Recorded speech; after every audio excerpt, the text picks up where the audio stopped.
ከትንሽ ጊዜ በኋላ ይጠበናል። ሲጠበን ደግሞ ወደ ተሻለ ቦታ እንሄዳለን። ግን ከዚህ ስፍራ የምንሄደው እኛ ስንፈልግ ነው።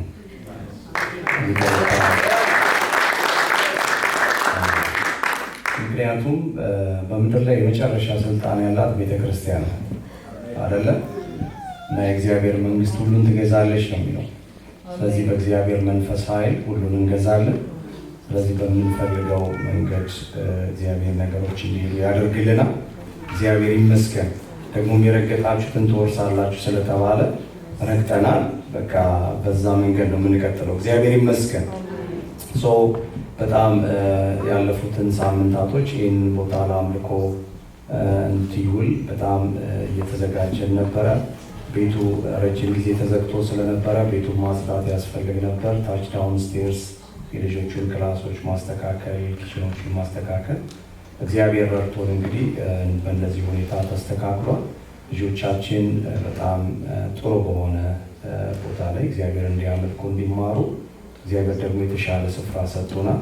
ስለዚህ በቂ የሆነ የልጆች ክላስ ተዘጋጅቷል። ያ ብቻ ሳይሆን ልጆቹም የሚማሩባቸው ሃንዳውቶች፣ ትምህርቶች ተዘጋጅተዋል። ስለዚህ ወላጆች ያው ልጆቻችሁን በሰዓት እንዲመጡ ሲሪየስ ልጆቻችሁን ማምጣት አለባቸው። ሊጫወቱ አይደለም እዚህ የሚመጡት፣ የእግዚአብሔርን ቃል ለሚማሩት ልክ እኛ ቁጭ ብለን እንደምንማር አስተማሪዎች ተመድበውላቸዋል። ስለዚህ እነዛ አስተማሪዎች ልጆቻችሁን ያስተምራሉ። እናንተም ልጆቻችሁን ከአስተማሪዎች ጋር መከታተል ይኖርባቸዋል። ፕሮግራሙ ካለቀ በኋላ ልጆቻችንን መውሰድ፣ ልጆቻችን ከኛ ጋር መሆን አለባቸው። ዳውን ስቴርስ አስተማሪዎች ከሌሉ በሁሉም አቅጣጫ ወደ ውጭ መውጫዎች አሉ። ከዚህ ውጭ ከወጡ ደግሞ ግቢም ክፍት ስለሆነ ልጆቻችን ልክ ስንወጣ ልጆቻችንን ከኛ ጋር እንደሆኑ እርግጠኞች መሆን አለብን። እግዚአብሔር ይመስገን። ሌላው እንግዲህ የሚያስፈልጉ አንዳንድ ነገሮች አሉ። እነዛን ነገሮች እንግዲህ በደንብ ሊስታውት አድርገን ለእናንተ እናቀርብላችኋለን። እነዛን ነገሮች እንግዲህ ተባብረን ማሟላት ያሉብንን ነገሮች እናሟላለን። እግዚአብሔር ይመስገን።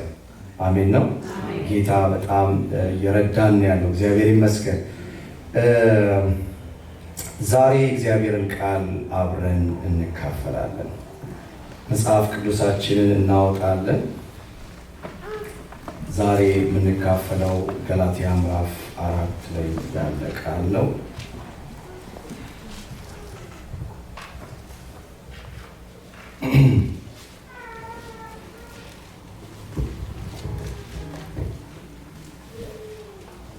እግዚአብሔር ይመስገን። ሁላችንም መጽሐፍ ቅዱሳችን እናወጣለን። ዛሬ ከማካፍላችሁ ከእግዚአብሔር ቃል በፊት አንድ ስለ እግዚአብሔር ቃል ልንገራችሁ። መዝሙር 138 ላይ የእግዚአብሔር ቃል ምን ይላል? ቃልህን ከስምህ በላይ አከበርከው። እስቲ በሉት፣ ቃልህን ከስምህ በላይ ምን አረከው? ማን ያከበረው? ራሱ እግዚአብሔር። አንድ ትርጉም ላይ ሳነበው ዩ ማግኒፋይ ዩር ወርድ አባቭ ኦል ቲንግ፣ ከቃሉ በላይ ምንም ነገር የለም እግዚአብሔር ፊት። ሰማችሁ? እግዚአብሔር ፊት የከበሩ ብዙ ነገሮች አሉ፣ ግን የመጨረሻው በእግዚአብሔር ፊት የከበረ ነገር ምኑ ነው? ከስምህ በላይ የሚለው ይከብደኛል አይደል? በህይወታችሁ የእግዚአብሔር ቃል እንዲሰራ ከፈለጋችሁ እናንተም ከስማችሁ በላይ ቃሉን ማክበር አለባችሁ። ብዙ ነገር ኮምፕሮማይዝ የምናደርገው ለስማችን እንደሆነ ታውቃላችሁ። ብዙ ሰው ለዛ ነው የእግዚአብሔር ቃል በህይወታችን የማይሰራ። ብዙ የእግዚአብሔርን ቃል የማናደርገው ለስማችን ብለን፣ ሰው ምን ይለናል ብለን፣ እነንትና ምን ይሉናል ብለን። እንኳን እኛ እግዚአብሔር ራሱ ቃሉን ከምኑ በላይ ያከብረዋል? ከስሙ በላይ ያከብረዋል።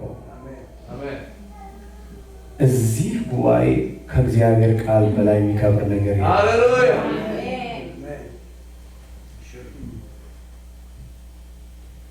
የእግዚአብሔር ቃል የሚሰራና ሕያው ነው ይለዋል። ምን የሚያደርግ? የሚሰራና ሕያው። የእግዚአብሔር ቃል ሲሰራ ኃይል ያለው አይመስልንም። ሲሰራ አይታይም። አያችሁ? እግዚአብሔር ይህንን ሁሉ ውስብስብ ዓለም ሲፈጥር፣ ግዙፍ ዓለም ሲፈጥር ምንም የተንጋጋ ነገር የለም፣ ጓ ያለ ነገር የለም። እኛችን ቤት ለመስራት እኮ ስንት ጩኸት አላ ሲቆፈር ምናምን ሲል ሲቀጠቀጥ ጓ ምናምን ይላል፣ ይረባበሻል አካባቢ። እግዚአብሔርን ሁሉ ዓለም ሲፈጥር ኮሽ አላለ። መናገር የለ ጩኸት የለ፣ ግን ጸጥ ብሎ ዓለምን ይሰራል። በምኑ? የእግዚአብሔር ቃል የእግዚአብሔር የመጨረሻው ኃይሉ፣ ስልጣኑ፣ ፈቃዱ የተገለጠበት ነው የእግዚአብሔር ቃል። ከእግዚአብሔር ቃል ውስጥ ጠብ የምትል ነገር የለችም። ለዚህ ነው መጽሐፍ ቅዱስ ሲናገር የእግዚአብሔር ቃል 7 እንደተፈተነ ወርቅ ነው ይለዋል አይደል? ይህ አሁን አንገታችሁ ላይ ያደረጋችሁት እጃችሁ ላይ ያደረጋችሁት ወርቅ ደግሞ ደጋግሞ በእሳት ውስጥ ተፈትኖ ነው። ከላዩ ላይ አቧራው፣ አፈሩ፣ ሌላ ባዕድ ነገሮች በእሳት እየቀለጡ ወርቁን አንጥረው አወጡትና በቃ ወርቁ ወርቋል። የእግዚአብሔር ቃል ውስጥ የምትጥሉት ነገር የለም። 7 ጊዜ እንደተፈተነ ነው ይለዋል። በቃ የእግዚአብሔር ቃል ካላለ ነው። ኢየሱስ ጌታ ነው። ኢየሱስ ጌታ ነው። የእግዚአብሔር ቃል የከበረ ነው በሉ። የእግዚአብሔር ቃል ንጹሕ ነው በሉ። ጌታ ይባላል። ስለዚህ የእግዚአብሔርን ቃል ስንሰማ አንዳች ነገር በውስጣችን የእግዚአብሔርን ነገር የሚጋፋ ነገር ውስጣችን መኖር የለበትም። የእግዚአብሔርን ቃል ፍጹም መቀበል አለብን። ኢየሱስ ጌታ ይሁንላችሁ። አንዳንዴ የእግዚአብሔርን ቃል መቀበል የሚያቅተን የእግዚአብሔርን ቃል ከሁኔታችን ጋር እናነጻጽረዋለን።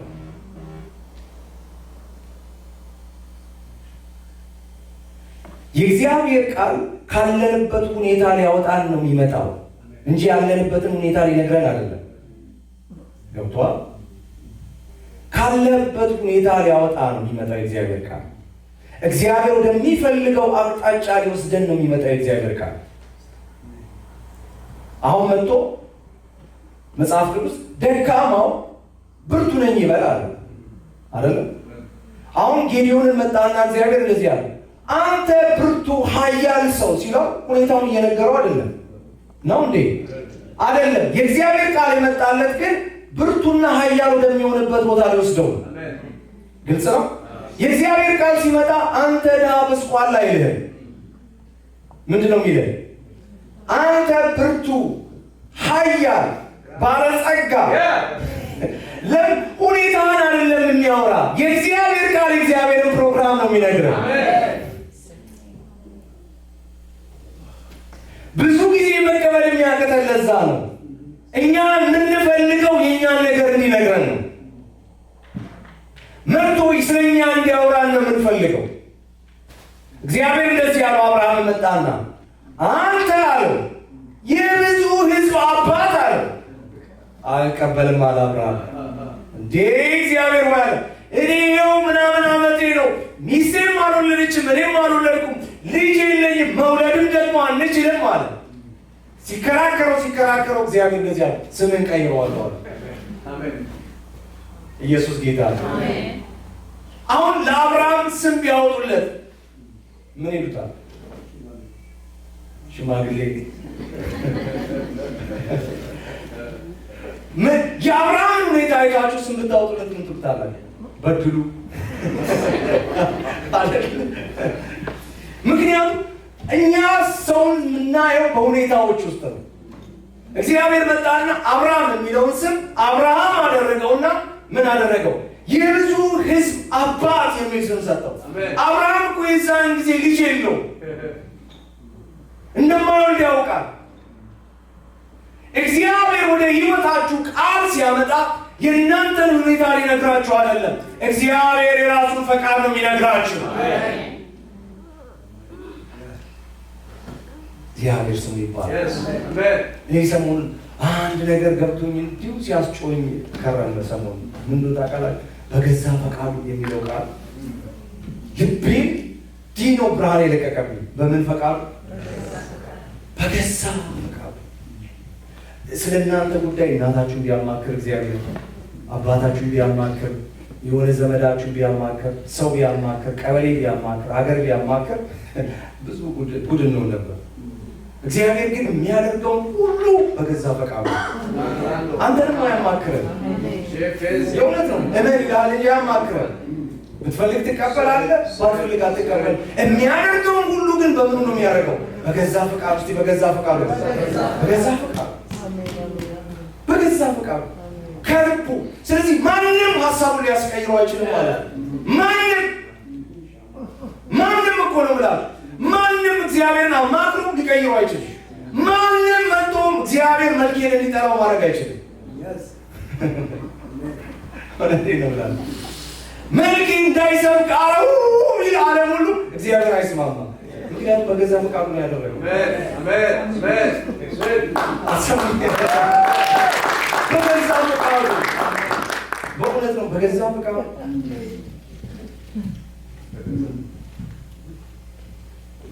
በኋላ እነግራቸዋለሁ እንደምንላቸው። እስቲ እንቁምና እግዚአብሔር ቃል ምዕራፍ 4 ሃሌሉያ ምዕራፍ 19 ምዕራፍ 4 ቁጥር 19 ሁላችንም ገላትያ ያገኘው ማለት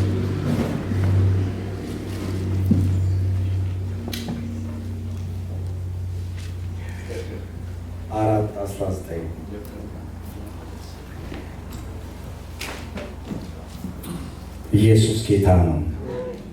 1 2 3 እናንብበው። ልጆቼ ሆይ ክርስቶስ በእናንተ እስኪሳል ድረስ ዳግመኛ ስለ እናንተ ምጥ ይዞኛል። ስለ እናንተ አመነታለሁ። አሁን ግን በእናንተ ዘንድ ሆኜ ድምፄን ልለውጥ በወደድኩኝ።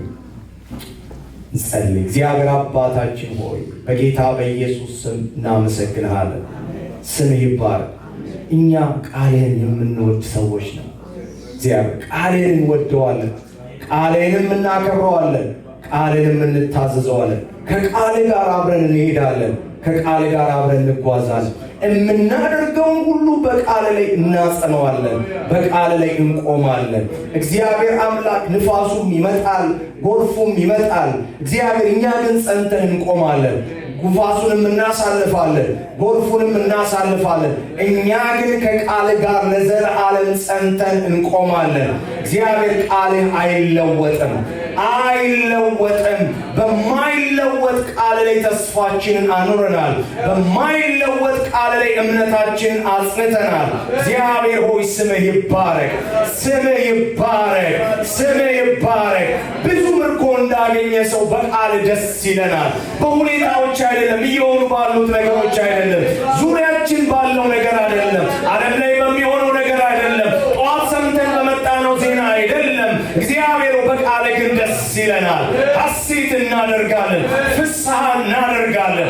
ስምህ ለዘላለም ይባረክ። በዚህ ቤት ውስጥ የልዑል ቃል አለ፣ የመለኮት ቃል አለ፣ የሚያጸናን ቃል አለ፣ የሚደግፈን ቃል አለ፣ የሚመክረን ቃል አለ፣ መንገድ የሚከፍትልን ቃል አለ። ስለ ቃሎች ስምህ ይባረክ። ሃሌሉያ ሃሌሉያ። ስምህ ለዘላለም ብሩክ ይሁን። ቃልህን ባርክልን በጌታ በኢየሱስ ስም። ቁጭ እንላለን። ጌታ ይባረክ።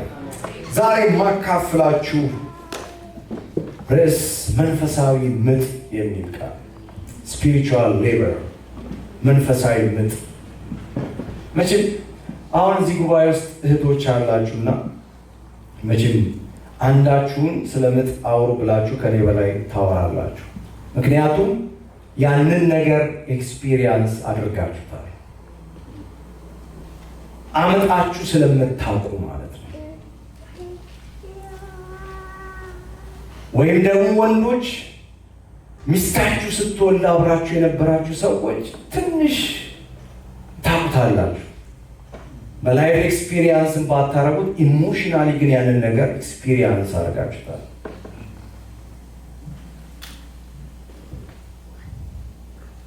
ያ ባለቤት ያውን ኮሌጅ ጥቂት ጊዜ ነው እንደወለደችው እና አብሬያት ነበርኩኝ።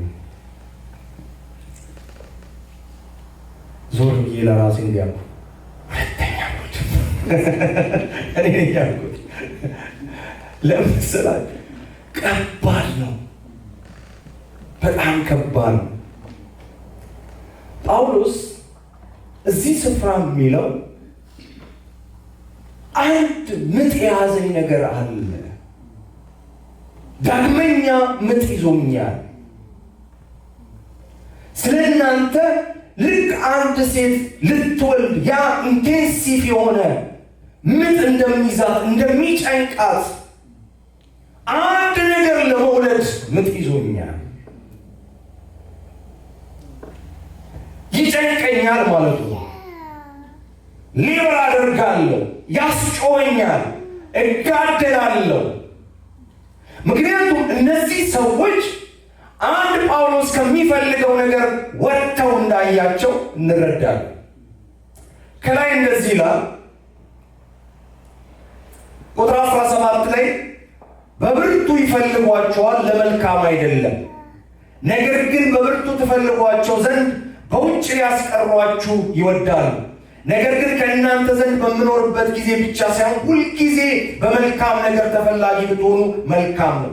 ልጆቼ ሆይ ክርስቶስ ዳግመኛ ምን እስኪልባችሁ እስኪሳልባችሁ።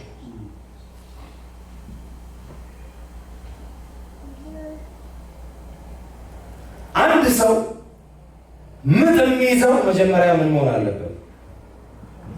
አርግዛለሁ አይደል? ያላረገዘ ሰው ቢያምጥ ምንድን ነው? አየር ሁሉ ይዞት ነው አይደል? የጊዜው ነው፣ ሪል አይደለም። ሰው ውስጡ ምን መኖር አለበት? እርግዝና መኖር አለበት። ሰው ደግሞ መንፈሳዊ እርግዝና እንዲኖረው ከእግዚአብሔር ዘር ማግኘት አለበት አይደል? መጽሐፍ ቅዱስ ሲናገር የማይጠፋ ዘር ይለዋል። የማን ቃል? እግዚአብሔር ቃል። ምጥ የሌለው ሰው፣ የማያምጥ ሰው የሚወልደው ነገር የለው። ጳውሎስ ስለ እናንተ ምጥ ይዞኛል፣ አመጣለሁ፣ ደግሞ እያማጥኩ ያለው ሁለተኛ ጊዜ ነው። ምዕራፍ 3 ላይ ሲናገር ክርስቶስ አሁን እንደተሳለ አድርጌ በልባችሁ ውስጥ በአእምሯችሁ ውስጥ ምን አድርጌው ነበር? ስየው ነበር። ክራይስት ኮንሺየስ ነበራችሁ። አእምሯችሁ ሁሉ በማን ተይዞ ነበር? በክርስቶስ ተይዞ ነበር። የምታደርጉትን ነገር ሁሉ የምታደርጉት ኢን ክራይስት ነበር። ሀሳባችሁ በክርስቶስ ነበር። ድርጊታችሁ በክርስቶስ ነበር። እምነታችሁ በክርስቶስ ነበር። ደስታችሁ በክርስቶስ ነበር። ነፃነታችሁ በክርስቶስ ነበረ። አሁን ተበላሽቷል። አንድ ትርጉም ላይ ሳገኝ ክራይስት በእናንተ ውስጥ ፎርም እንዲይዝ ነው ይለው። ምን እንዲይዝ? ፎርም እንዲይዝ። ምክንያቱም ክራይስት የእግዚአብሔር ስታንዳርድ ነው።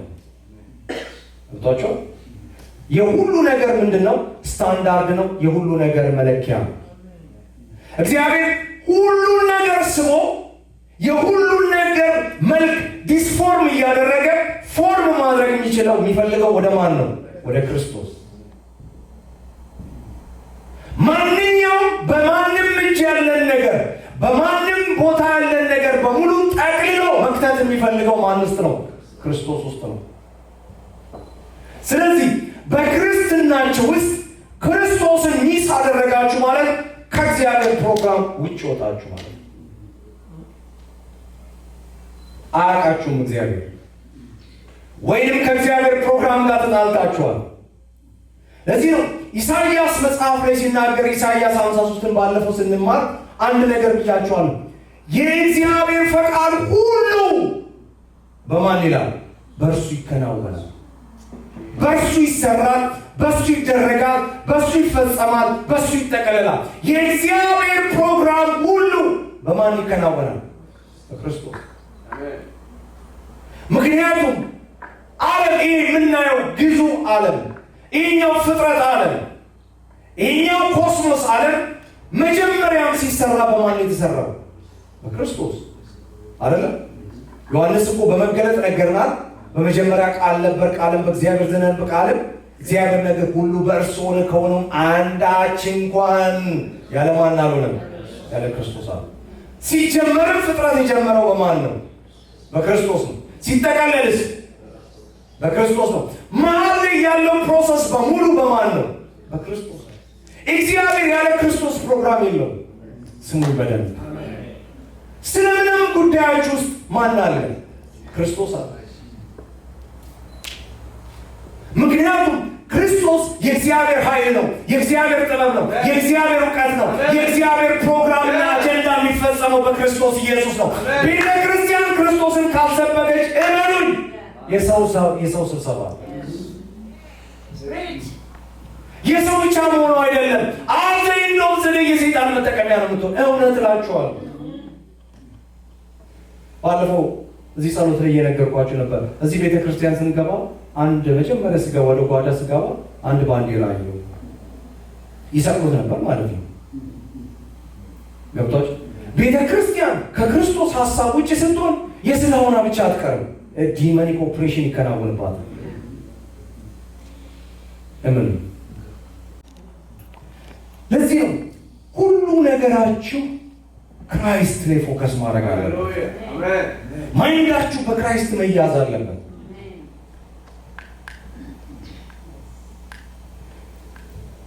ለዚህ ነው ወዳጆቼ ምጥ ሊይዘን ያስፈልጋል። ለዚህ ጄኔሬሽን አሁን ላለችው ቤተክርስቲያን ምጥ ሊይዘን ያስፈልጋል። ማማጥ አለብን፣ ሊብር ማድረግ አለብን።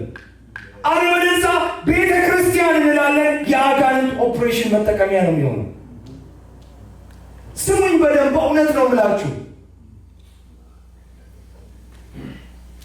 የእግዚአብሔር ፕሮግራም ምን እንደሆነ ካልገባን፣ የእግዚአብሔርን አጀንዳ ማንሰብክ ከሆነ፣ የእግዚአብሔርን ፕሮግራም ለማድረግ ማንተጋ ከሆነ ገንዘባችሁን፣ ጊዜያችሁን፣ ጉልበታችሁን፣ እድሜያችሁን ሁሉ የሚጠቀመው ማን ይሆናል? ያ ማለት ሰይጣን ውስጣችሁ አለ ማለት አለ። ግን ፍቃዱን ትፈጽማላችሁ።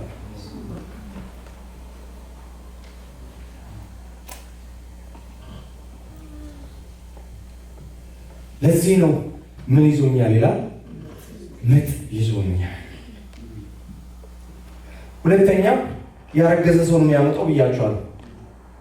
ሁለተኛ ምጥ ሰው ከያዘው ምን ያደርጋል? ለመውለድ ነው የሚያመጣው አይደል? ምን ለማድረግ ነው የሚያወጣው? ለመውለድ እኮ ነው አይደል? ለማውጣት ነው። የሆነ ነገር ለመግለጥ ነው የሚያመጣው። ጳውሎስ አንድ ነገር አመጣለሁ ሲል ዝም ብሎ በአየር አይደለም አመጣለሁ የሚለው። የሆነ ነገር መግለጥ አለብን። የሆነ ነገር ማምጣት አለብን። ምጥ ከያዘ መጽሐፍ ቅዱስ ኢሳይያስ ምዕራፍ 66 ጽዮን እንዳማጠች ወዲያውኑ ልጆችን ምን አደረገች ይላል? ወለደች። መንፈሳዊ ዓለም ላይ የሚያመጥ ሰው ብቻ ነው የሚወልደው።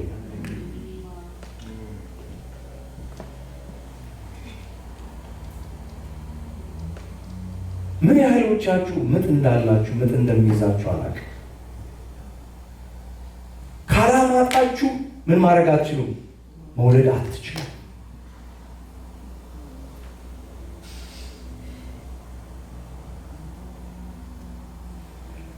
ሶስተኛ አንድ ሰው የሚያምጠው ህይወትን ለመግለጥ ነው፣ ህይወትን ለማምጣት ነው።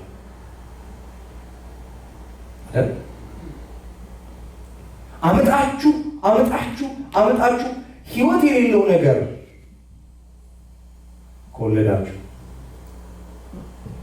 ምጣችሁ ሁሉ ምንድን ነው ማለት ነው? ኪሳራ። ህይወት ላለው ነገር ነው የምናምጠው።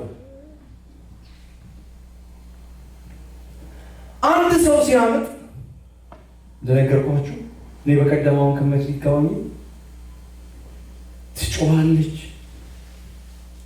ትጮሃለች። አይ ምጥ ሲይዘው ሰው ፕሮቶኮል አይጠብቅም። እስቲ አጠገቤ እንትና አለ ብሎ አይልም። ምጥ የያዘው ሰው ይጮሃል። እንትና ምን ይለኛል፣ ቀበሌው ምን ይላል፣ የመንግስት ህግ ምን ይላል አይልም። ምጥ የያዘው ሰው ይጮሃል። እኛ ዶክተሮች አሉ እዚህ ጋር ሌላ ክላስ አለ ምናምንና አንድ ትልቅ እህቷ አጠገባችን ነበረችና አይዞሽ ትንሽ ድምፅሽን ትቀንሺው አለች። እሷ ደግሞ ድምጿን ከፍ አድርጋ ቅድም ከምትጮህ በደንብ ከፍ አድርጋ ወልጄ ነው ምጥ ሰው አለ የለም ዶክተር አለ አይልም። ሰው ምን ላይ ነው ያለው? ምጥ አለ። ምን ሲይዛችሁ እንደዛ ነው የምትሆኑ። ፕሮቶኮል አትጠብቁ። ሰው ምን ይለኛል እንትና ምን ይለኛል አይደለም። የእናንተን ስሜ ምን ይባላል ምን ይሉኛል ሰዎች አትሉ። ምክንያቱም ውስጣችሁ ምን አለ? ሊወጣ ያለ ህይወት አለ። ምጥ ጳውሎስ ምን ይዞኛል ሲል እነዚህ ሁሉ ነገር በህይወቱ እየተከናወኑ ነው ያለው። ነጥብ ክራይስትን ለመስበክ ከፈለጋችሁ በዚህ ጄኔሬሽን ውስጥ ስሜ ክብሬ ምናምን ማንነቴ ካላችሁ አትሆኑም። ለእግዚአብሔር አትሆኑም። ስሙ፣ ለእግዚአብሔር አትሆኑም። መጮህ ያለባችሁ ላይ መጮህ አለባችሁ። ሰው ዝም በል ሊላችሁ ይችላል። አትናገር ሊላችሁ ይችላል። ግን እናንተ ውስጥ ያለው ምንድን ነው? ምጥ ነው።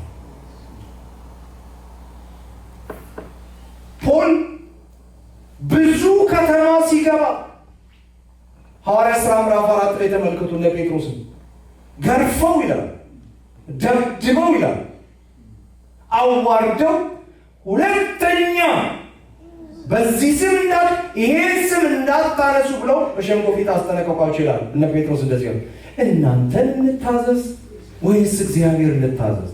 እኛ ወደን ነው እንደ ቅድም እንዳለችው ወደን ነው እንደ ነው የሚሉት እኮ። ለምን? ውስጣችን ምጥ አለ፣ ህይወት አለ፣ መውጣት የሚፈልግ ህይወት አለ፣ መገለጥ የሚፈልግ ህይወት አለ። የእግዚአብሔር ህይወት ክርስቶስ በእኛ ውስጥ አለ። ክርስቶስን ከሰው ጋር ተማክረን አይደለም የምንሰብከው። አንድም ቦታ ላይ መንግስት ፈቅዶለት ክርስቶስ አልተሰበከም። አንድም ቦታ ላይ ሰዎች ፈቅደው ክርስቶስ አልተሰበከም። እሱ በሰማይና በምድር ሙሉ ስልጣን ያለው በገዛ ፈቃዱ የፈለገውን የሚያደርግ ጌታ ነው። ኢየሱስ ጌታ። ማንም ፈቀደ አልፈቀደ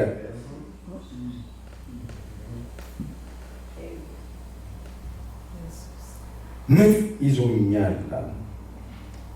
ምጥ ሲይዝህ አይምሮህን፣ ኃይልህን፣ ጉልበትን፣ ኢነርጂን፣ ጊዜን፣ ታይምን ሁሉ ምን ያደርገዋል? ቆጣጠሩ። ሴቶች ምጥ ከያዛቸው ልክ የመውለጃቸው ወራት ከደረሰ በኋላ ስለምንም ማውራቸው የሚያገናኙት ከምጥ ጋር ስለምንም የሚሰጡ ምሳሌ የሚያወሩ ወሬ ሁሉ ነገራቸው ከምን ጋር ነው የተያዘው? ከምጥ ጋር። ምክንያቱም ማይንዳቸው ተይዟል፣ ተቆጣጥሮታል። የሚታያቸው ነገር በሙሉ ከዛ ጋር የተገናኘ። ክራይስት ውስጥ እንደዚህ ምጥ ሲይዝህ፣ የክርስቶስ ነገር በውስጥህ እንደዚህ ምጥ ሲይዝህ፣ ምንም ነገር አይተህ የምታወራው ስለ ክርስቶስ ነው። ከማንም ጋር ተገናኝ፣ ምንም ጉዳይ የለም። ምንም ኃይል ይኑር፣ ምንም ገንዘብ ይኑር፣ የምታደርገውን ሁሉ ለማን ነው የምታደርገው? ክራይስት። ምጥ ሲይዝህ ሲቆጣጠርህ ማለት ነው። ጳውሎስ ይህንን ስሜት ይዞ ነው ምጥ ይዞኛል። አቴንሽንህ፣ ኢንተረስትህ፣ ቶፒክህ፣ ርዕስህ ሁሉ ማን ይሆናል? ኢየሱስ ይሆናል። አሁን እንገራችሁ ጳውሎስ እነዚህን የገላትያ ሰዎች ክርስቶስን ሰብኮላቸው ነበር። ክርስቶስን አምነው በእምነት መንፈስ ቅዱስን ተቀብለው ጳውሎስ ከሄደ በኋላ የሆኑ ሰዎች መጥተው ይህንን መልክ አበላሽተውታል፣ ዲስፎርም አድርገውታል።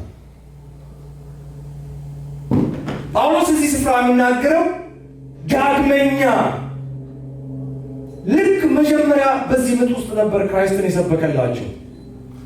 ወልዶ ያንን መልክ አሳይቷቸው ያንን መልክ ስሮባቸው ዘወር ሲል ሌሎች መጥተው ይህንን መልክ ዲስፎርም አድርገውታል። አያችሁ፣ ቤተ ክርስቲያን እንደሚገባው የእግዚአብሔርን ቃል ካልሰበክን የትናንትናው ማንነታችን የዛሬ አይደለም። የትናንትናው ህይወታችን የዛሬ አይደለም። መልክ ሊበላሽ ይችላል፣ ዲስፎርም ሊሆን ይችላል።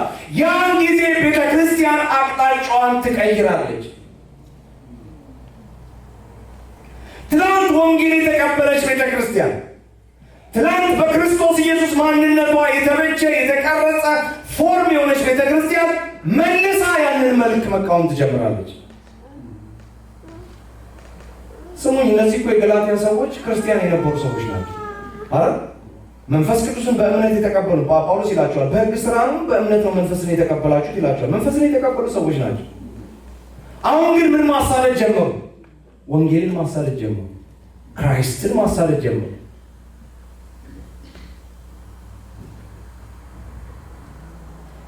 ፖል ሐዋርያቶችን ሲያሳድዳቸው ክራይስት ተገለጠ አይደል? ተገለጠና ምን አለ? ለምንድን ነው ህዝቤ የምታባረረው ነው ያለው? አይደለም አይደል? ለምን ታሳድደኛለህ ነው ያለው? ምክንያቱም ክርስቶስ የቤተ ክርስቲያን ራስ ነው። እኔ እግሬን ከመታኝ ለምን ትመታኛለህ ነው አይደል? አይደል? ምክንያቱም እግሬ ማን ነው? የኔ ነው። ለምን የኔን እግር ትመታለህ አልልህም። እግሬን ነው የምልህ። ኢየሱስም የቤተ ክርስቲያን ራስ ነው ሲባል ዝም ብሎ ስም አይደለም። ሪል ነው፣ እውነት ነው። እግሩን ስትመታው ራሱ ይሰማዋል።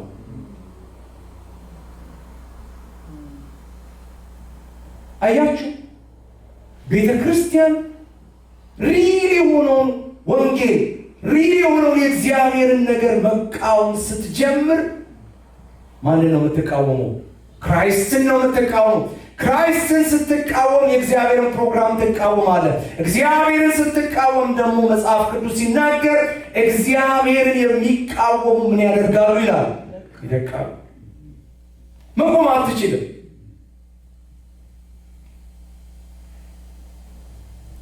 ፖል እዚህ ስፍራ ሲናገር በብርቱ ይፈልጓችኋል።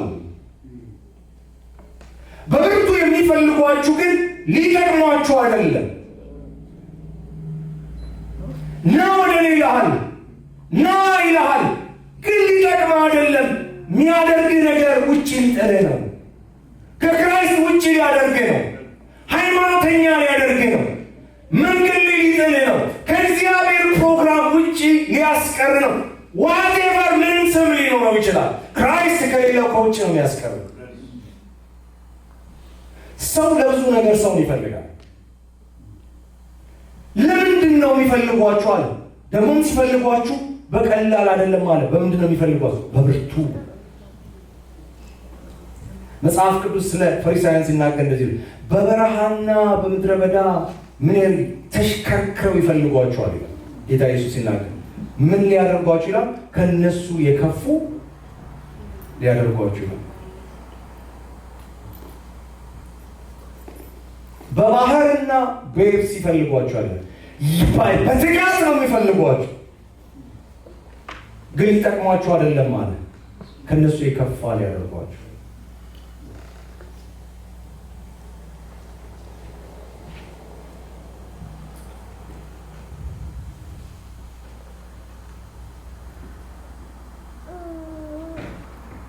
እኔ የእውነት እላችኋለሁ አሁን ስላለችው ቤተ ክርስቲያን ስናስብ እንደዚህ ነገር ውስጥ ያለች ይመስለኛል።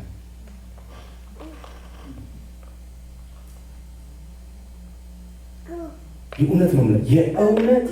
የእውነት ምጥ ሊይዘን የሚያስፈልግ ሰዓት ነው። የእውነት ነው የምላችሁ። ቤተ ክርስቲያን በተለያየ በሰው አጀንዳ፣ በሰው አስተሳሰብ፣ በሰው እውቀት፣ በሰው ትምህርት፣ በሰው ስርዓት የተሞላችበት ጊዜ ነው ያለው። ተሰማኝ አይል ምንም እኮ ነው የምላችሁ። ምንም ቡን እንዳልን መተን ቡን እንዳልን የእውነት ነው። ለምን መሰላችሁ? መጋረጃ ነው የምንሰብከው። ከእግዚአብሔር ጋር ሰዎችን አናገናኝም። ለምን? ክራይስት አይደለም የሚሰበከው።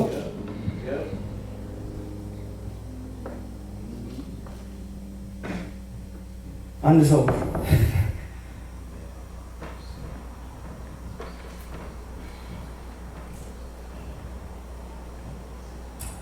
ያሳዝናል።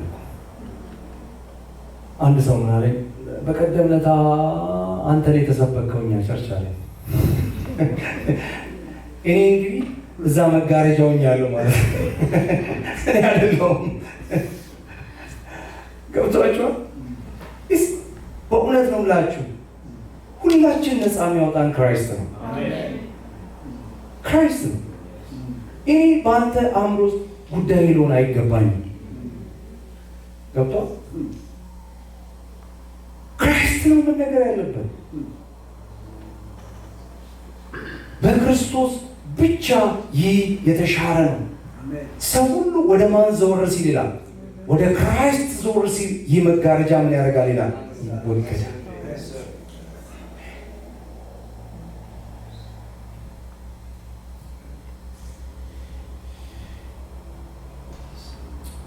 ሶስተኛው እና ትንሽ መናገር የምፈልገው ዛሬ ይህንን ነው። በደንብ ስሙ። ክራይስት በማይሰበክበት ቦታ ላይ ሁሉ አንዱ የምናየው ምልክት ምንድነው ካላችሁኝ፣ ባርነት። ባርነት። ሰው ሁሉ ምን ያደረገ ነው? የታሰረ ቦንዴጅ አለ። ለዚህ ነው እኔ ሁሌ ነው የምነግራችሁ ይህንን ነገር። የኢትዮጵያ ቤተ ክርስቲያን ዓመቱ ሙሉ በድንዛዜ እንደምንኖር የሚያሳየው ምን መሰላል? በዓመቱ መጨረሻ ላይ የመነቃቂያ ኮንፈረንስ እንላለን። እናውቀዋለን ተኝተን እንደከረምን።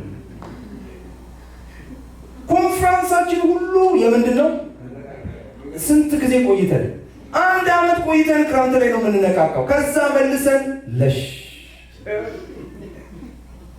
እውነቴን እኮ ነው። ሰው እኮ ሲተኛ መነቃቃት የሚፈልገው። ቀስቅሰኝ የምንለው እኮ ተኝተን አይደል?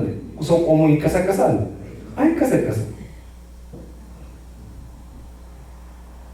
እንትን ካልሆነ በስተቀር ሰውየው ለቅሶ ቤት ነውና ፈሪ ነገር ልንገራችሁ እና ያው ለቅሶ ቤት አላል ጨዋታ ምናምን አለ። ኢትዮጵያ እንግዲህ እንደምታውቁት ሴቶችም አሉ ወንዶችም እና ይታደራል ለቅሶ ቤት እንደምታውቁት ማለት ነው። እና ልክ አንዱ ከልጅ ከአንዷ ጋር እዛው ለቅሶ ቤት እንዲህ ሲያወሩ ምን ሲሉ ተግባብተዋል። እዛ ማታ ሊተኙ መብራት ያጠፋሉ። አንዱ ያያቸዋል፣ ሁለቱን እንትናቸውን አይተዋል ማለት እና መብራት አጥፍቶ ዝም ብሎ ይጠብቃል። እዛ ልጁ ሰው ተኝቷል ብሎ ዝም ይለዋል። ያኛው ሄዶ ልክ መሀል ላይ ሲደርስ መብራቱን ያበራበታል። ይሄኛው ምን ቢያደርግ ጥሩ ነው ማለት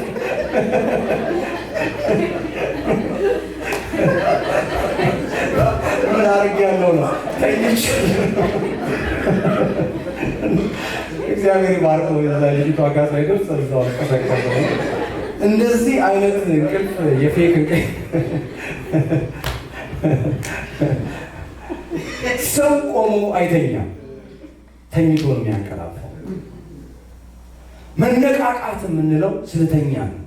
ቤተ ክርስቲያን መነቃቃት አያስፈልጋትም፣ መንቃት ነው የሚያስፈልጋት። በቃ መንቃት፣ ሁል ጊዜ መንቃት፣ ዛሬም መንቃት፣ ነገም መንቃት። ለዚህ ነው እዚህ ቤተ ክርስቲያን ስትመጡ ሁል ጊዜ እንደነደድን ነው፣ እንደነቃን ነው፣ እንደተባረክን ነው፣ እንደዘመርን ነው። መነቃቂያ የሚባል ኮንፈረንስ አያስፈልገንም። ሁል ጊዜ ክራይስትን እንሰብከዋለን። ከመጋረጃው በስተጀርባ አይደለም፣ የእግዚአብሔርን ክብር ነው።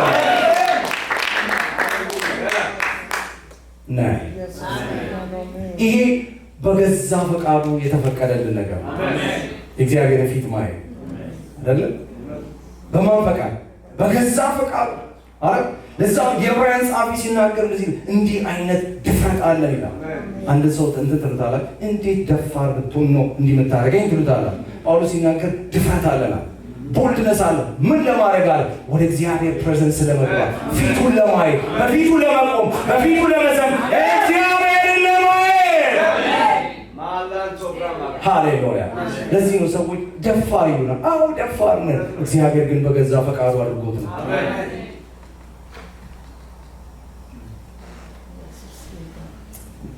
ባርነት ወደ ተነሳንበት ክፍል ወደ ገላትያ ምዕራፍ 4 እንመለስ። ይህን ቶሎ ቶሎ ነግራችኋለሁ። ሃሌሉያ! እንዴት አድርጎ ወደ ባርነት እንደሚከተን እንገራችሁ።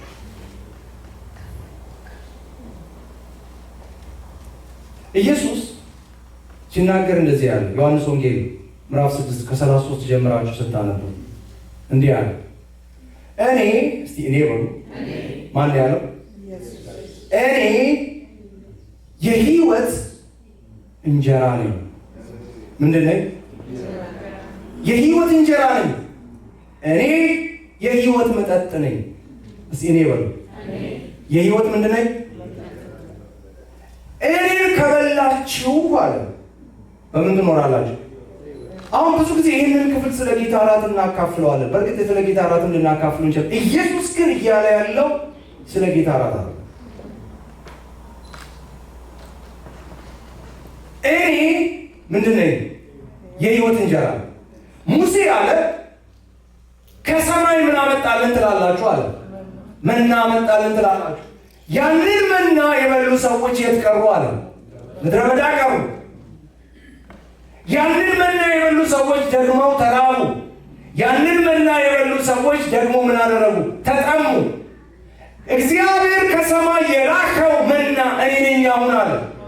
ሌላ መና የለም። አሁን እያወራ ያለው ስለ ሙሴ ምድረ በዳ ላይ ከሰማይ ስላወረደው እንጀራ ብቻ አይደለም፣ ስለ ሙሴ ትምህርት ነው።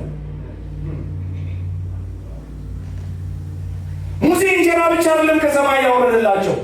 ሙሴ ምን አውርዶላቸዋል? ሕግ አውርዶላቸዋል። የሕግ ስርዓትን አውርዶላቸዋል። ኢየሱስ አለ እኔ አለ ያ ሙሴ ያወረደላችሁ ምድረ በዳ ላይ ስለነበራችሁ ለጥቂት ጊዜ ነው። እግዚአብሔር ግን ከሰማይ የላከው መና ሰው ሁሉ በልቶ በሕይወት እንዲኖርበት የላከው መና ከሰማይ እግዚአብሔር ያዘጋጀላችሁ መሶብ እንጀራ ማን ነው? እኔ ነኝ።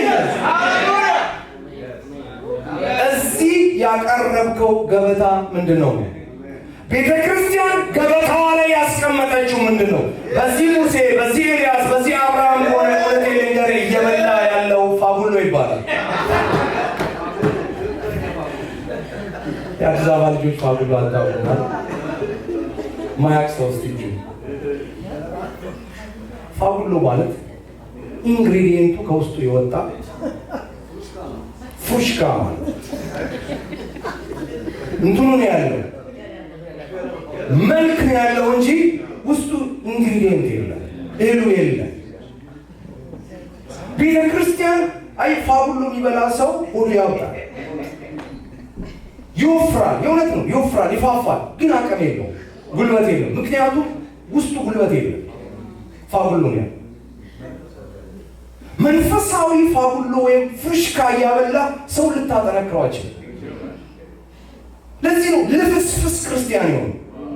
ለዚህ ነው የሁላችሁ እዚህ ጠንቋይ አለ፣ እዚህ እንትን አለ፣ አገር ልቀይር እንትን አለ የምትንለው እኮ ፋቡሎ እየበላ ነው። ለዚህ ነው ጳውሎስ ሲናገር ኤፌሶን ምዕራፍ 3 ላይ በውስጥ ሰውነታችሁ በኃይል ምን ልትለዋለ? በኃይል ልትጠቀሉ። ምንድን ነው የሚያጠነክራችኋል? ክርስቶስ በልባችሁ እንዲኖር። ክርስቶስ ሲኖር ውስጥ ማን ይነካል? ማን ይነቀንቃል? ማን ያንቀሳቀሳል? ምክንያቱም ክርስቶስ የእግዚአብሔር ኃይል ነው፣ የእግዚአብሔር ጉልበት ነው። ምን የጸለየችበት ኃይል ነው፣ ምን የቆመችበት ኃይል። በውስጥ ሰውነታችሁ በኃይል የሚለው ቃል ምን እንደሆነ ታውቃለች? ዲናሞስ ይለዋል የግሪኩ ቃል ሚራክለስ ፓወር። ይሄ ሚራክለስ ፓወር ምን እንደሆነ ታውቃላችሁ? ተራራ እዚህ ጋር ስታዩ ውይ ተራራ አትልም፣ በድማሚ ታፈነደዋል።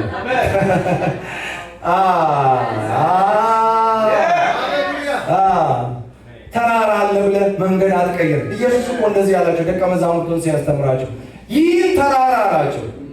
ይህን ተራራ እኔ እነቅልላችኋለሁ አይደለም፣ እኔ አፈርስላችኋለሁ አይደለም ያለ። ወይንም ደግሞ ተራራ ስታገኝ በዚህ ዞራችሁ ጥምዝምዙን ሂዱ አይደለም ያለ። ወይንም ተራራ ስታዩ ቆሙ አይደለም ያለ። ይህን ተራራ አለ ነቅለኸው ይለፋል። ዛሬ በሕይወታችሁ ላይ እናገራለሁ። የትኛው ፊታችሁ ያለ ተራራ በእግዚአብሔር ልጅ በኢየሱስም ዛሬ ተነቀለ ይሆናል። የተነቀለ ይሆን ነቅለህ ሂድ ነው ያለ ኢየሱስ ጌታ። ባህር ስታይስ መጥተህ ከፍለ እለፍ ነው ያለው። ምክንያቱም በውስጥ ሰውነታችሁ በኃይል ተጠንክሯል። ሚራክለስ ፓወር ቤተ ክርስቲያን ለዚህ ነው ሁላችሁ የሃይማኖት መልክ አላቸው፣ ኃይሉን ግን ምን አድርገዋል? ክደዋል ይላል። አሁን ያለችው ቤተ ክርስቲያን ለመሰላችሁ ፋጉሎ ስለምትበላ ነው። ኃይል የለባትም። አጋንንት መጥቶ የፈለገውን ያደርገ እዚህ ግን አይሰራም። ሌላ ጄኔሬሽን ተነስቷል።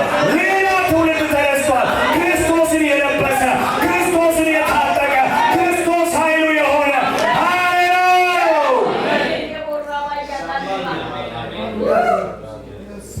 ክርስቶስ የእኛን በር መጥቶ ሰይጣን ማንኳኳት አይችልም።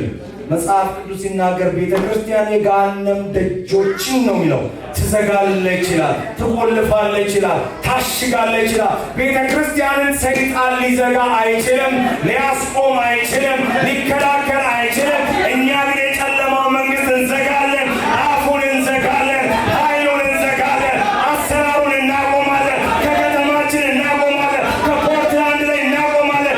የትኛውም የወንጌል ጠላት የክርስቶስን ጠላት ዛሬ በኢየሱስ ስም እንዘጋዋለን፣ እሱን እናቆማለን፣ እሱን እንመታዋለን።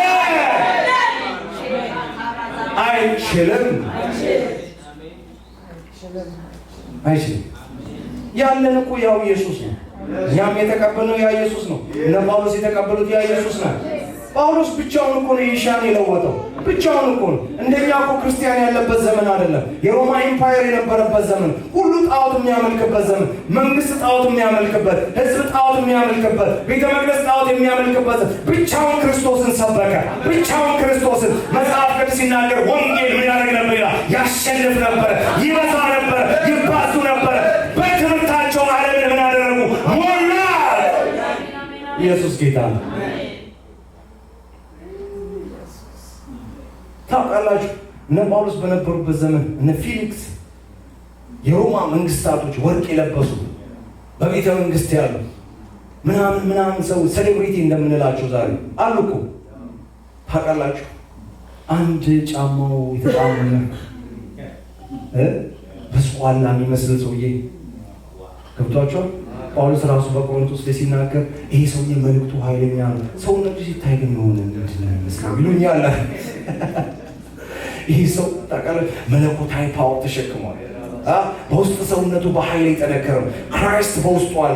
ምን ተጣለ? እነ ፊሊክስ ታውቃላችሁ የሮማ መንግስታቶች እኮ ናቸው። ይህን ሰው ለማየት እንመኛለን። አሁን ማን ነው ይሄ ጳውሎስ የሚባለው ሰውዬ? ሮም መንግስታቶች ሲቀመጡ ቤተ መንግስቱ ስብሰባ ሲደረግ የሚወራው ማን መሰለ? ጳውሎስ ነው። መልኩ አይደለም የሚያስወራው፣ ውስጡ ግን ኃይል አለ።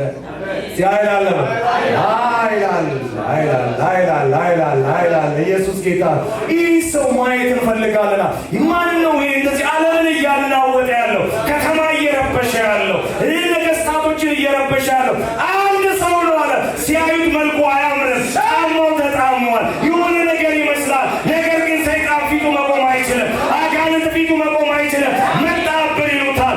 የምድሪቱ አጋንንት ይንቀጠቀጣል። ምክንያቱም በውስጥ ሰውነቱ በኃይል የጠነከረ ክራይስት አእምሮን የሞላ ሰው። ክርስትና ከሌላ ሃይማኖት ጋር ካመሳሰለው በጣም ተሳስተናል። በጣም ተሳስተናል። ሰው እንዲህ አይቶ ፊትን አይቶ ቁመትን አይቶ ካለ ችግር አለ። ሌላ ነገር ይሄ ሰውዬ መባል አለባቸው። እውነቴን ነው። ስትወጡ ስትገቡ ልዩ ሰው መሆን አለባቸው። ልዩ ሰው። እኛ እኮ ወዳጆቼ፣ እኛ እኮ ኢትዮጵያ ስንኖር ይሄ ዝም ብሎ በየሰፈሩ ዝም ብሎ ዶሮ እየታነቀለት ዝም ብሎ ዕጣንና እንትን እየተጨሰለት እንትን የሚል ጠንቋይ፣ ተራ ጠንቋይ ያለበት ሰውዬ እሳቸው ይባላል አረ እሳቸው ይባላል። እና ሰው ፈርቷቸው ነው የሚኖር። ለምን? መንፈስ ስላለባቸው እኮ አይደለም ወይ? ነው አይደለም? እኛ እኮ በዓለም ካለው ይልቅ ባንተ ያለው ይበልጣል። መንፈስ ሊኖርብህ ይገባል። መንፈስ ሊንቀሳቀስ ይባላል። ሰው አይቶ ይሄ ሰው የሆነ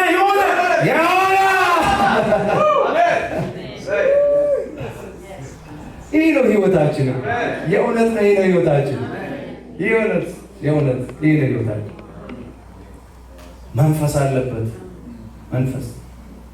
ስለዚህ ክራይስት በውስጣችሁ ሲሆን ከባርነት ነፃ ያወጣችሁ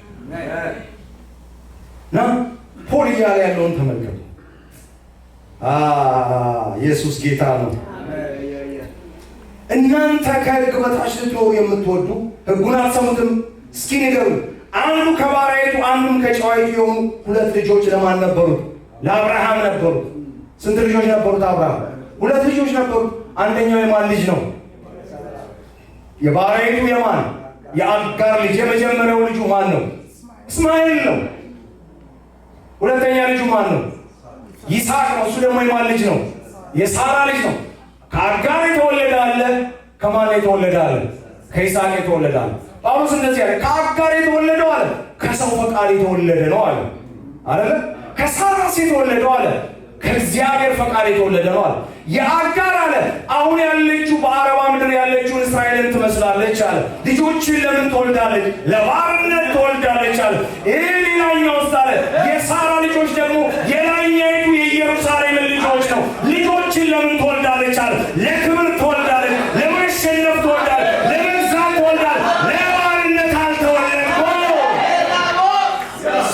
ሲጮና ለባርነት አልተወለድኩም። ምክንያቱም እኔ የላይኛይቱ የኢየሩሳሌም ልጅ ነኝ።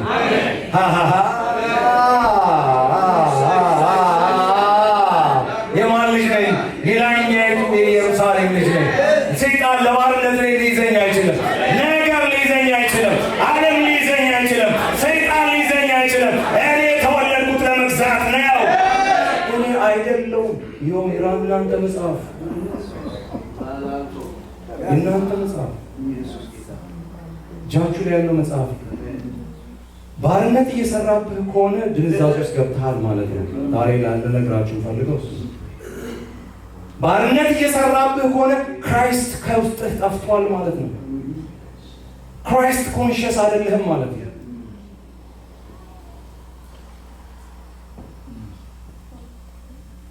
ይህም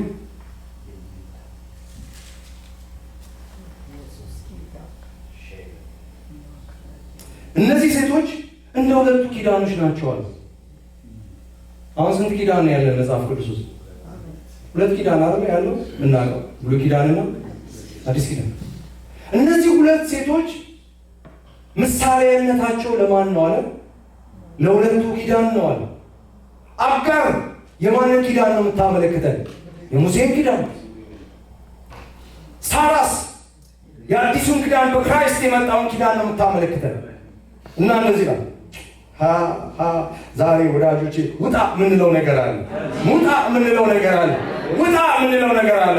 ዛሬ ውጣ ምንለው ነገር አለ። አጠገባችሁ ያለውን ሰው ጨብጣችሁ ዛሬ ውጣ ምንለው ነገር አለ በሉ። ዛሬ ውጣ ምንለው ነገር አለ። ምጣ ምንለው ነገር አለ። ሃሌሉያ። ከደብረ ሲና የሆነችው አንዲቱ ለባርነት ልጆችን ትወልዳለች። እርሷ ማናት? አጋር ናት። ይህችም አጋር በአረብ ምድር ያለችውን ደብረ ሲና አሁን ያለችውን ኢየሩሳሌምን ትመስላለች። ክራይስትን ያልተቀበለችው፣ ክራይስትን ያልወሰደችው፣ በክራይስት ያላመነችውን አሁን ያለችውን ኢየሩሳሌምን ትመስላለች። ክራይስትን እየተቃወመች ያለችው ትመስላለች። ከልጆቿ ጋራ ምንድን ናት ይላል? በባርነት ናትና የላይኛይቱ ኢየሩሳሌም ይላል።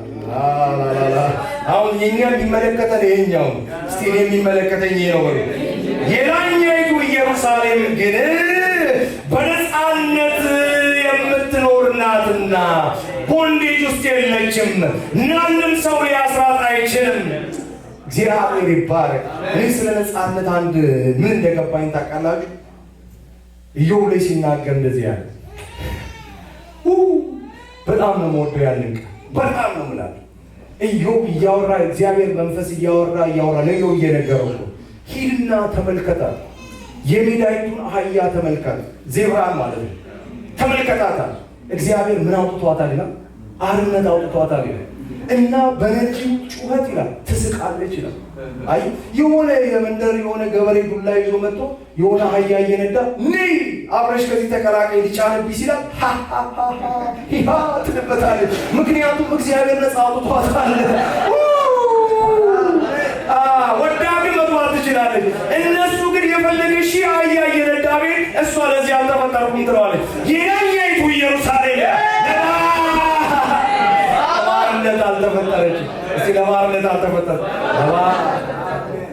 ትጮህበታለች። እንደዚህ ይላል ታሽካካበታለች፣ ታላግጥበታለች። ነይ ልንዳሽ ሲላል ልጫንብሽ ሲላል። ምክንያቱም እግዚአብሔር ምን ብሏታል? እሷን ይላል በተራሮች ላይ እንድትኖር እግዚአብሔር ፈቅዶላታል። ለዛ እንደ ጎረቤት መኖር የለብንም። አንተን ሊመስል ይችላል በመልክ በቁመት ምናምን ኢትዮጵያ የሚል መልክ ሊኖረን ይችላል። እኛ ግን ልዩ ፍጥረት ነው፣ ከሰማይ የመጣ ሃሌሉያ። ከላይ የሆነው ደግሞ ከምን ይላል? ከሁሉ ይበልጣል ይላል ኢየሱስ ጌታ። እኛ ኢትዮጵያዊ በሚል ካታጎሪ ውስጥ አንገባም። ደግሞ ምላችኋል ጴንጤ በሚልም ካታጎሪ ውስጥ አንገባም እኛ። ምክንያቱም እኛ ብርሃን የበራልን የላይኛይቱ የኢየሩሳሌም ልጆች ነን።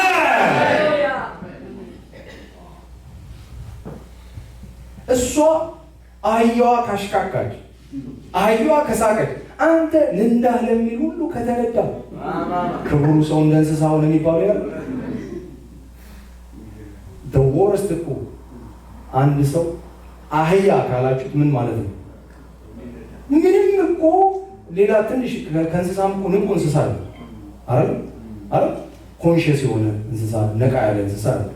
የመጨረሻ ዱልዱም የሆነ ምን ይበላል ምንም የማይገባው ምንድን ነው? እሷ እንኳን ነፃነቷን ካስከበረች እያለ ነው መጽሐፍ። እምቢ ካለች አንተ በእግዚአብሔር መልክ የተፈጠረ እግዚአብሔር በነፃነት። ለዚህ ነው እዚሁ መጽሐፍ ላይ ምዕራፍ 5 ላይ ሲናገር እንግዲህ በክርስቶስ ኢየሱስ ምንድን ናችሁ ይላል? ነፃ ናችሁ ይላል አይደል? በክርስቶስ ምን ሆነናል? ነፃ ሆነናል። ዳግመኛ ግን የሚል ቃል አለ። ስለዚህ ምን መሆን ይቻላል ማለት ዳግመኛ በባርነት መያዝ ይቻላል። ዳግመኛ በባርነት መያዝ ይቻላል። አትሊስት እኛ ካያ እንሻላለን አንሻለን። ወዳጆች ሆይ ይሄው ታምኑላችሁ። አንዳንዶቻችሁ አታፍጡብኝ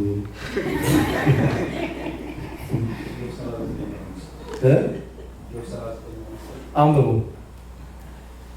የሜዳው አህያ አርነት ማን አወጣው? ስሙ። አሁን የሜዳ አህያን ማን አርነት አወጣው? የበረሃውንስ አህያ ከስራቱ ማን ፈታው? የበረሃውን አህያ ከስራቱ ማን ፈታው? በረሃውን ለእርሱ ቤት አድርጌ ሰጠሁት። በቃ እግዚአብሔር ለሱ የት ኖራሉ? በረሃው ላይ ኖራሉ። እሺ መኖሪያው በጨው ምድር ነው። መኖሪያው በጨው ምድር ነው። በከተማው ሁካታ ይበዛበታል፣ ይዘብታል። ከተማ ለዛኛው አህያ ነው። አይ ከተማ ላይ ያኛው አህያ ምን ለማድረግ ነው? ለመጫንና እንትን ለማለት ነው። ያ የሱ ዓለም ነው አለ። ከተማው የማን ነው? የከተማ በከተማ ሁካታ ምን ያደርጋል? ይዘብትበታል። ይሄ የኔ ህይወት አይደለም ይላል። ይሄ የኔ ዓለም አይደለም። ሄደህ ጉማሬን እንደ አሳ በወጥመድ ልትይዘው ትፈልጋለህ ይላል። ገነጣጥሎ ነው የሚሄደው። ምክንያቱም እግዚአብሔር በቃ ሰጥቶታል። አይደንቲቲን ካወቅ፣ ማንነት በክርስቶስ ያለ ማንነት የተሰጠ ነፃነት ካወቅ ከሰይጣን ጋር ጫወታ አትጫወት። እውነቴን ነው። ሰይጣን የሚዘረጋብን ወጥመድ ሁሉ በጣት ሰው ነው የምትሄደው። ሊይዝህ አይችልም። እውነቴን እኮ ነው የምላችሁ፣ አይችላችሁም። እኔ ለነፃነት ነው የተፈጠርኩት። ማንም ሊይዘኝ አይችልም።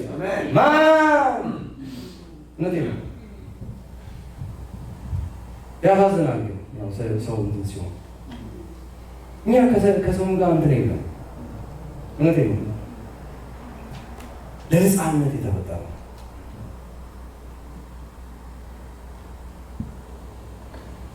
ክራይስትን ግን እዚህ ጋር ምን ይላል መሰላችሁ? እሱን ላንብብና አልጨርስ። አንቺ የማትወልዲ መካን ደስ ይበልሽ፣ አንቺ አምጥሽ የማታውቂ እልል በይና ጩኺ፣ ልጅ ካለች ይልና እንደዚህ ይላል ቁጥር 29 የተስፋ ቃል ልጆች ነንና። እስቲ የተስፋ ቃል ልጆች ነን በል።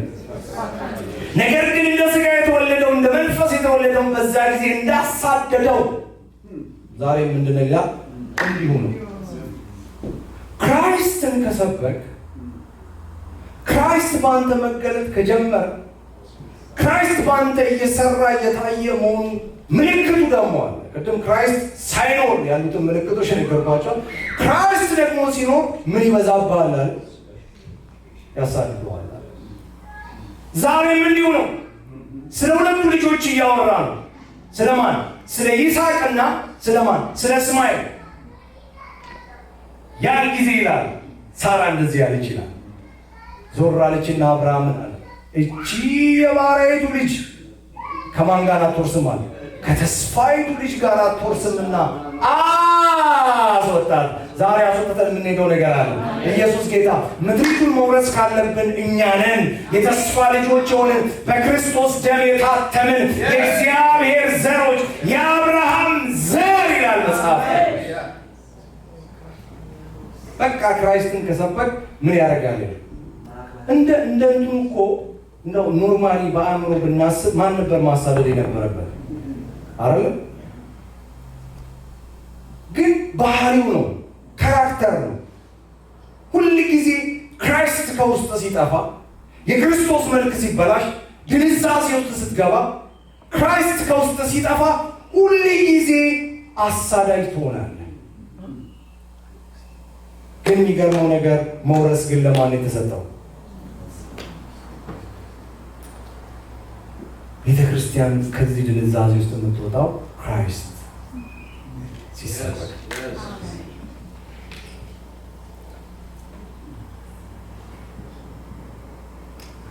አንድ ከተማ ውስጥ ትልቅ ፕሮግራም ነበረና እዚህ ከተማ ላይ በጣም ብዙ ትልልቅ እንግዶች የተጋበዙበት በጣም ትልቅ ፕሮግራም፣ በጣም ለብዙ ዓመታት ነበር የተሰራ ፕሮግራም እና ሰዎች ተሰበሰቡና ፓስተር መልኪ መስበክ የለበትም፣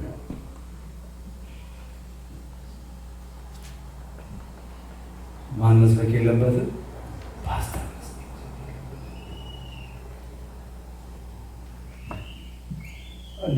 እኔ በክርስቶስ አርነት የወጣው ሰው ነኝ፣ ነፃ የወጣው ሰው ነኝ። ማንም ሰው አርነቴን ሊይዘው ምን አይልም አይችልም። ኢየሱስ ጌታ። ያችሁ ክራይስት እንዲሳል፣ ክራይስት እንዲሰበክ ሰይጣን ብቻ አይደለም የሚዋጋችሁ። ሰይጣን ቅድም እንዳልኳችሁ ከመንፈሳዊ ዓለም አንድ መስመር ስቴፕ አውት ስታደርጉ የምትገኙት የጨለማው ዓለም ላይ። ሌላ መንገድ የለም። ሌላ መንገድ፣ ሁለት መንገድ የለም። እድል የላችሁ። በዛች መንገድ ላይ እስካልሄዳችሁ ድረስ የሰይጣንን ሀሳብ ነው ኢንተርቴን የምታደርጉት።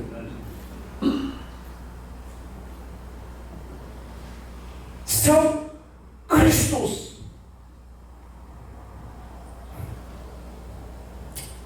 እኔ እኮ በእውነት ነው የምላችሁ እዛ የቀደመው ታውቃላችሁ። ቤተ ክርስቲያን አትስበክ ገንዘብ ሰጣለሁ ስትላችሁ ገንዘብ ልስጥና ምን አትበል ስትል፣ አሁን ይቺን ቤተ ክርስቲያን ማን የሚጠቀምባት? የእውነት ነው የምላችሁ።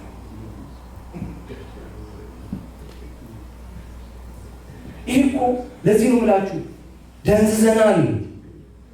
ሰው ይህንንም እየሰማ እኮ ምንም አይመስለውም። አረው እያላችሁ ምንም አይመስለውም። ሰው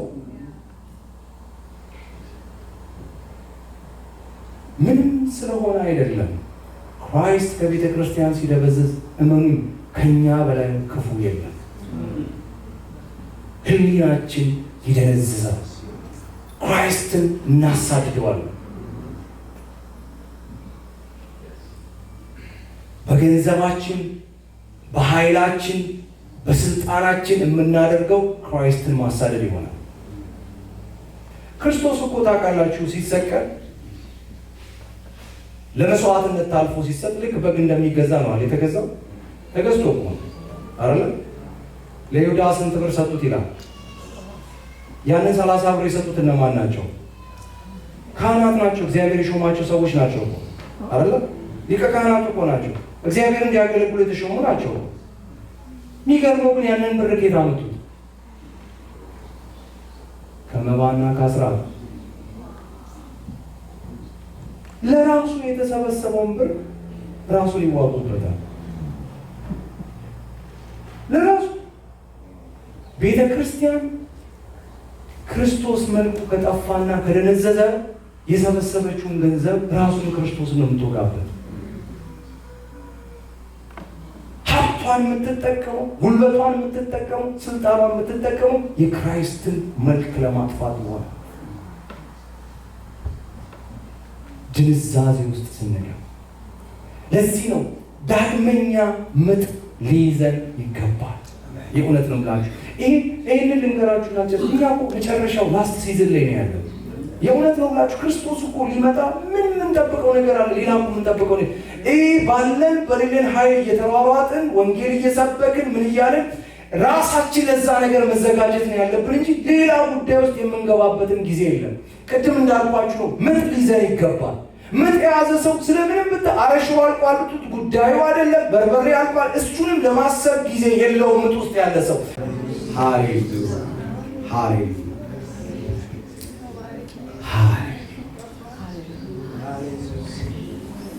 ማሶራቲ